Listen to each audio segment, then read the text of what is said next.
എന്തടാ പെട്ടെന്നാണ് എന്ത് പറ്റി? എന്റെ ബൈക്ക് സൈഡാടി, നിന്നെ വിളിച്ചിട്ട് കിട്ടുന്നില്ല. സർവീസിന് കയറ്റിയിട്ടാള് ഒന്നിറക്കണം. പൈസ വേണമെങ്കിൽ പറഞ്ഞാ പോരെ, എത്ര വേണം?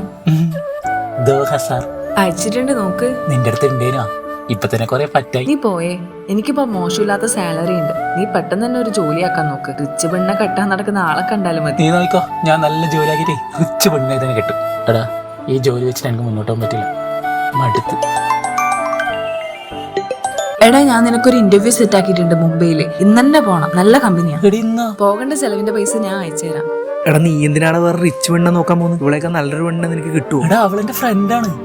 താങ്ക്സ് ഡി, നീ കാരണം ജോലി കിട്ടിയ. നിന്നെ പോലത്തെ ഒരു ഫ്രണ്ട് കിട്ടാൻ താമസിരിക്കണം. ഇനി റിച്ച് പെണ്ണെ തന്നെ നോക്കാലോ. നോക്കണം. അല്ല, നാളെയല്ലേ ജോയിനിങ്? വേഗം പോയി ഡ്രസ്സൊക്കെ എടുത്തു വെക്ക്. 2 പനിയനെ ഒരു പാന്റ് എടുത്ത് വെക്കാനാണോ? ഞാൻ പൈസ അയച്ചുതരാം, നീ പോയി പുതിയത് വാങ്ങിക്ക്. ജോയിൻ ചെയ്യുന്ന സമയത്ത് നല്ല ലുക്കായിരിക്കണ്ടേ, എന്നാലല്ലേ റിച്ച് പെമ്പിളറൊക്കെ നോക്കൂ.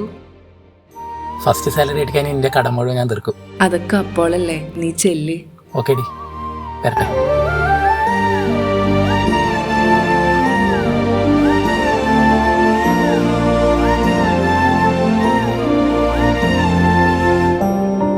എടാ, എൻ്റെ അറിവ് വെച്ച് ഞാൻ ഒരു കാര്യം പറയാം. ലോകത്ത് ഒരു പെണ്ണും ഒരാണിനെ ഇങ്ങനെ ഹെൽപ്പ് ചെയ്യില്ല. അങ്ങനെ ഹെൽപ്പ് ചെയ്യുന്നുണ്ടെങ്കിൽ അവൾക്ക് അവനോട് എന്തെങ്കിലും ഒരു ഇഷ്ടമുണ്ടോ?